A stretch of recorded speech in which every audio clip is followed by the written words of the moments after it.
Hi குட்டீஸ், இன்னையிலேருந்து நான் உங்களுக்கு தினம் தினம் ஒரு கதை சொல்லித்தரேன். ராமகிருஷ்ண பரமஹம்சர் தெரியுமா? பெரிய குரு. அவர்கிட்ட ஒரு சீடன் கேட்டானா, எல்லாரும் நல்லவங்களை அடிக்கிறாங்க, நல்லவங்களை எல்லாம் துன்புறுத்துறாங்க, என்ன பண்ணலாம் குருவே? அப்படி செய்தா பாவம் இல்லையா அப்படின்னு கேட்குறாங்க. அப்போ அந்த குரு சொல்றாரு, இல்லை, நம்மளை யாராவது துன்புறுத்தினா நம்ம பதிலுக்கு அவங்கள அட்டாக் பண்ணலாம். எப்படின்னா, நம்ம யாரும் நம்மளை எதுவுமே செய்யலைன்னா நம்மளும் பேசாமல் நல்லபடியாக இருக்கலாம். ஆனால் ஒருத்தன் துன்புறுத்தினா அது பொறுத்துட்டெல்லாம் இருக்க வேண்டிய அவசியம் இல்லை அப்படின்னு ராமகிருஷ்ண பரமஹம்சர் குரு சொல்கிறார்.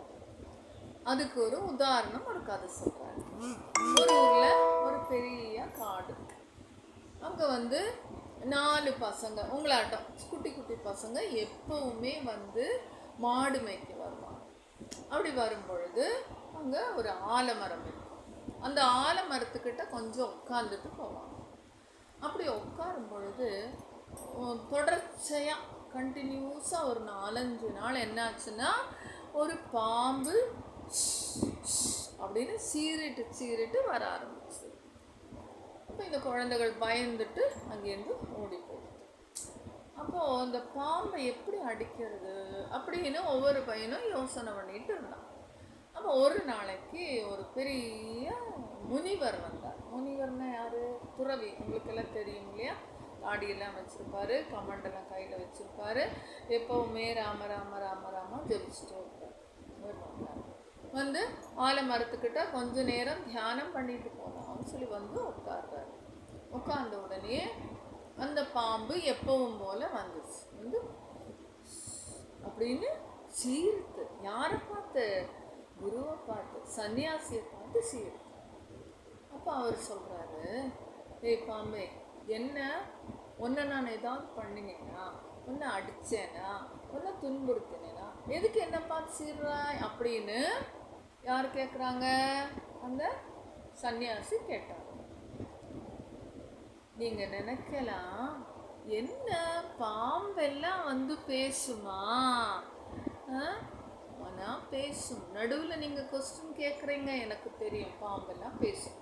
எப்படி பேசுனா, அந்த காலத்தில் துறவிகளோட, முனிவர்களோட பாம்பு, கிளி, மயில், குயில், ஆடு, மாடு எல்லாம் பேசும்.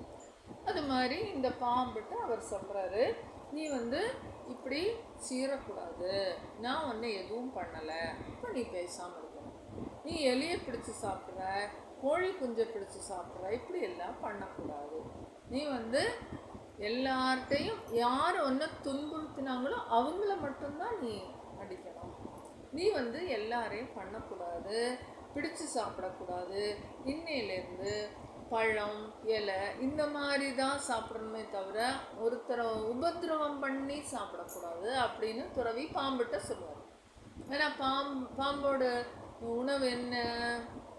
சின்ன சின்ன கோழிக்குட்டி, அப்புறம் கிளி, அப்புறம் மரத்து மேலே இருக்கும் முட்டை, அது எலி, இதெல்லாம் தானே சாப்பிடும். ஆனால் பாம்பு சரி குருவே, இனிமேல் நான் யாரையும் துன்புறுத்த மாட்டேன், கடிக்க மாட்டேன், யாரை பார்த்தாலும் சீர மாட்டேன் அப்படின்னு சொல்லி பேசாமல் படுத்துருச்சு. அப்புறம் முனிவர் காலையில் எழுந்து தியானம் பண்ணி கிளம்பி போயிட்டார். இந்த பசங்க எப்பவும் போல மாடு மேய்க்க வந்துச்சு. மாடு மேய்ச்சிட்டு இருக்கும் பொழுது அந்த மரத்துக்கிட்ட வரும்போது அந்த பாம்பு எப்பவும் இப்படி பண்ணும் அப்படின்னு சொல்லும். அன்னைக்கு சொல்லலை, எதுவுமே பண்ணலை, பேசாமல் படுத்துருச்சு பாம்பு. படுத்துருந்தோன்னே இந்த 4 பேருக்கு ஒரு டவுட்டு, என்ன பாம்பு நம்மளை பார்த்து ஒன்றுமே பண்ணலையே, சீரலையே அப்படின்னு நினச்சிட்டு அப்புறம் ரிட்டன் பயந்துட்டு போயிடுச்சு பசங்க. நெக்ஸ்ட் டே அதே மாதிரி அப்படியே தொடர்ச்சியாக 1 வீக்கு பாம்பு யாரையும் ஒன்றும் பண்ணல, யார் வந்தாலும் பேசாமல் படுத்துட்ருக்கோம். இது அதில் குறும்பாக ஒரு பையன் இருந்தான், ரொம்ப குறும்பு பண்ணுவான். அந்த பையன் என்ன பண்ணா, இந்த பாம்பு நம்மளை எவ்வளோ நாள் மிரட்டி இருக்கு, நம்ம சும்மா இருக்கலாமா, நம்ம பாம்பு ஒரு வழி பண்ணணும் அப்படின்னு சொல்லி பாம்போட வாலை பிடிச்சி அப்படின்னு இழுத்தான். அப்போது பாம்பு எதுவுமே செய்யலை. ஏன் செய்யலை? குரு என்ன சொல்லியிருக்காரு? யாரையும் துன்புறுத்தக்கூடாது சொல்லியிருக்காருல்ல. அதனால பாம்பு பேசணும். இவன் வாலை பிடிச்சி இப்படி இப்படி இப்படி இப்படி சுற்றி ஒரே ஒரு அடி நிலத்தில் அடிச்சிட்டான். பாவம், பாம்போட வாயிலேருந்து பிளட் எல்லாம் அப்படியே படுத்துருச்சு. ரொம்ப முடியல பாம்புக்கு. இப்போ இந்த 4 பசங்களும் என்ன நினைக்கிறாங்க? பாம்பு செத்து போச்சு, இனி பாம்பால் நமக்கு எந்த ஒரு தொந்தரவும் இல்லைன்னு சொல்லி ஜாலின்னு சொல்லிட்டு போயிட்டாங்க. அதுக்கப்புறம் இந்த பாம்பு ரொம்ப முடியாமல் சாகவும் இல்லை, ரொம்ப கஷ்டப்பட்டு நகர்ந்து நகர்ந்து நகர்ந்து அதனுடைய பாம்பு பொந்துக்குள்ளே போய் உட்காந்துருச்சு. அப்புறம் இந்த பாம்பு என்ன பண்ணுவோம்னா, பகலில் கிளி இதெல்லாம் பிடிக்குமில்ல. இப்போ அது முனிவர் சொன்னதுக்கப்புறம் பகலில் போகாது. இப்போ நைட்டு நேரத்தில் வெளியில் ஏதோ கீரையோ இலையோ என்ன கிடைச்சதோ அதை சாப்பிடும். யாரையும் துன்புறுத்தாது, யாரை பார்த்தாலும் சீராது, ரொம்ப பாவமாக அப்படி இருக்கும். ஒரு 6 மாதம் கழித்து முனிவர் வரார் அந்த ஊருக்கு. இந்த பசங்க என்ன நினச்சிட்டு பாம்பு செத்து போச்சுன்னா ஜாலியாக நினச்சிட்டு. முனிவர் வந்தோடனே முனிவர் ராம ராம ராம ராம சொல்லிகிட்டே இருந்து அந்த மரத்துக்கடியில் உட்காந்தோடனே முனிவர் சவுண்டு கேட்ட உடனே நம்மளுடைய குரு வந்திருக்காருன்னு சொல்லி இந்த பாம்பு மெதுவாக நகர்ந்து பொந்துக்கு மேலே வந்தோடனே இவர் கேட்பார், நல்லா இருக்கியா? என்ன ரொம்ப இழைச்சி போயிட்டா, முன்னேற்ற மாதிரி எல்லாம் சீரறது இல்லை, நீ நல்லவன் ஆயிட்டியே அப்படின்னு. அப்போது இல்லை சாமி, என்னை இந்த மாடு மேய்க்கிற 4 பசங்களை ஒரு நாளைக்கு ரொம்ப தலையை வழியாக சுற்றி மாலை பிடிச்சி இழுத்து நிலத்தில் அடித்து ரொம்ப காயமாகி முடியாமல் ஆயிட்டேன், என்ன பண்ணுறது? அதுக்கப்புறம் என்னால் எங்கிருந்து நடக்க முடியாது. அப்போ குரு சொல்லுவார், யாராவது துன்புறுத்து நான் சொல்லியிருக்கேன், நீ அட்லீஸ்ட் பயப்படுத்துகிறான்ல, உசுன்னு சொல்லியாவது பயப்படுத்திருக்கலாம் இல்லையா?